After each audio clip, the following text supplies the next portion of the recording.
दोस्तों नमस्कार, मैं हूं आपका होस्ट मिथिलेश कुमार। आपको पता होना चाहिए कि यूक्रेन और रसिया के बीच पिछले कई सालों से जो चली युद्ध आ रही है, उसमें अमेरिकी राष्ट्रपति डोनाल्ड ट्रंप ने अपने चुनावी सभा में इस बात का घोषणा किया था कि जब मैं राष्ट्रपति अमेरिका का बन जाऊंगा तो बनने के एक सप्ताह के अंदर यूक्रेन और रसिया के बीच सीज फायर का अनाउंसमेंट करा दूंगा। यानी कहें कि जो इतने समय से चला आ रहा जो युद्ध है उसको पूरे तरीके से मैं युद्ध विराम करा दूंगा, उसको ख़त्म करा दूंगा। लेकिन दोस्तों, ट्रंप के इस दावे को पूरे तरीके से दुनिया के अंदर खोखला नज़र आता है, क्योंकि ट्रंप इतना झूठा है और इतना झूठ फैला रहा है दुनिया में जिसका हद और हिसाब नहीं है। दोस्तों, मैं आपको बता दूं कि हाल ही के दिनों में अलास्का में रशियन प्रेसिडेंट व्लादिमीर पुतिन और ये अमेरिका के राष्ट्रपति डोनाल्ड ट्रंप है। यही डोनाल्ड ट्रंप है जो इजराइल और ईरान के बीच युद्ध विराम सीज फायर का क्रेडिट ले रहा था। हाल ही में फिलिस्तीन और कंबोडिया के बीच जो है युद्ध विराम का क्रेडिट ले लिया, और साथ ही साथ इंडिया और पाकिस्तान के बीच में जो झड़प हुई थी उसका भी क्रेडिट चुराने में ये महारत हासिल कर चुका है।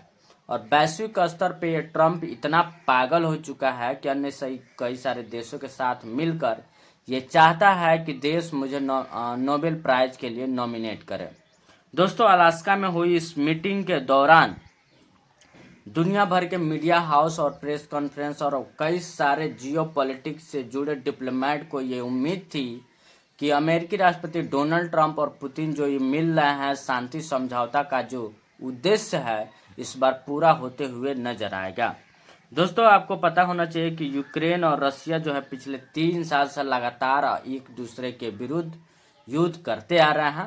आर्म फोर्सेस के थ्रू, साइबर के थ्रू, अन्य कई सारे जियो पॉलिटिक्स और अन्य कई सारे थ्रू ये दोनों देश आपस में लड़ते आ रहे हैं। दोस्तों, इसी लड़ाई को युद्ध विराम का रास्ता देने के लिए जो ट्रंप दावा किया था अपने इलेक्शन में कि मेरे जीतने के बाद तुरंत मैं रसिया को इस बात को मना लूंगा कि यूक्रेन में जो है वो युद्ध विराम करते हैं। दोस्तों, अलास्का में आप देख सकते हैं मेरे स्क्रीन पे कि मिस्टर पुतिन साहब है और ट्रंप साहब है। एक ही कार में दोनों व्यक्ति बैठ करके इस समस्या का समाधान निकालने के लिए अपने प्रेस वार्ता और अपने बैठक में हिस्सा लेते हैं।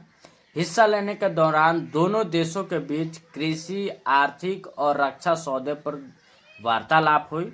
साथ ही साथ मैं आपको बता दूं कि आप देख सकते हैं कि पर्सिंग पीस इसका जो मुख्य उद्देश्य था इस मीटिंग का, इन दोनों बड़े नेताओं के बीच उसका मुख्य उद्देश्य यही था कि यूक्रेन और रसिया के बीच युद्ध को पूरे तरीके से विराम कर दिया जाए, सीज फायर कर दिया जाए। लेकिन अन्य कई सारी वार्ताओं के बीच में इसमें एक बहुत ही इंटरेस्टिंग रिपोर्ट सामने निकल के आई। मंच सज चुका था, आप देख सकते हैं स्क्रीन पे। एक तरफ प्रेस के लिए माइक रखी गई है और एक तरफ प्रेस के लिए माइक रखी है।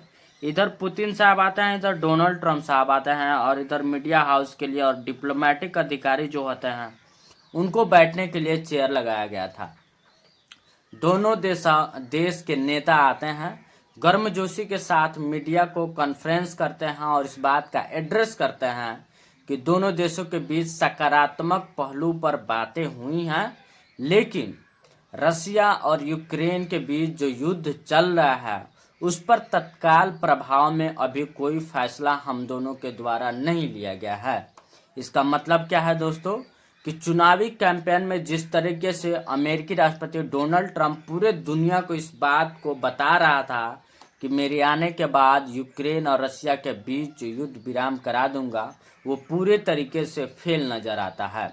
इससे स्पष्ट होता है कि डोनाल्ड ट्रंप जो है दूसरे देशों के युद्ध का क्रेडिट खुद अपने आप लूटना चाहता है, क्रेडिट उसका लेना चाहता है, और वैश्विक स्तर पर अन्य कई सारे नेताओं और देशों के साथ ये मिलकर खुद को नॉमिनेट करना चाहता है कि आने वाले समय में मुझे नोबेल प्राइज से पुरस्कृत किया जाए। दोस्तों, ये ट्रंप इतना पागल और बच्चा नादान किस्म का हरकत कर रहा है। आपको पता होना चाहिए कि अन्य कई सारे देशों के बाद जब भी युद्ध थोड़ा सा झड़प होता है, यही हथियार सप्लाई करता है। खुद ही इजराइल को इसने हथियार सप्लाई करी, यूक्रेन को हथियार सप्लाई करी, जहाज, आर्म फोर्सेस के कई सारे हथियार सप्लाई करी कि आप इस देश को मारो। लेकिन ट्रम्प को चाहिए क्या भाई? शांति के लिए। शांति के लिए सबसे बड़ी बात तो ये है कि इसको जो आदमी खुद युद्ध करा रहा है और विश्व के कई सारे देशों को हथियार बेच रहा है, और भारत के साथ भी इसका संबंध इसलिए बिगड़ा है क्योंकि दोस्तों भारत ने F-60 जो है नाम का लड़ाकू विमान जो है उसको खरीदने से मना कर दिया है। भारत ने स्पष्ट कहा है कि अमेरिकी लड़ाकू विमान को हम नहीं खरीद रहे हैं क्योंकि आपका अमेरिकी लड़ाकू विमान जो है पूरे तरीके से स्वस्थ नहीं है आने वाले कई सारे युद्धों में लड़ने के लिए, उस तरीके का क्वालिटी चेक नहीं है।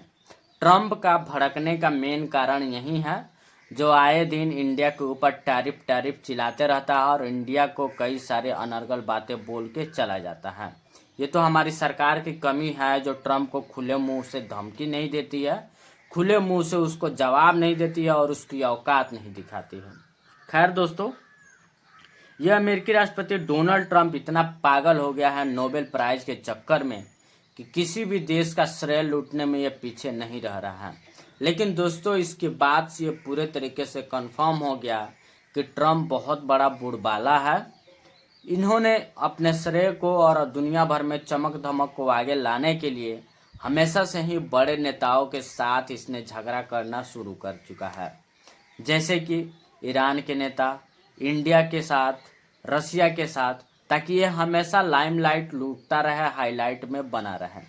दोस्तों इस मीटिंग का जो मुख्य उद्देश्य था कि रसिया यूक्रेन के बीच शांति को बढ़ावा दिया जाए, उस उद्देश्य से ये मीटिंग भटक चुका है और अभी तक कोई भी समझौते पर हस्ताक्षर नहीं हुआ है।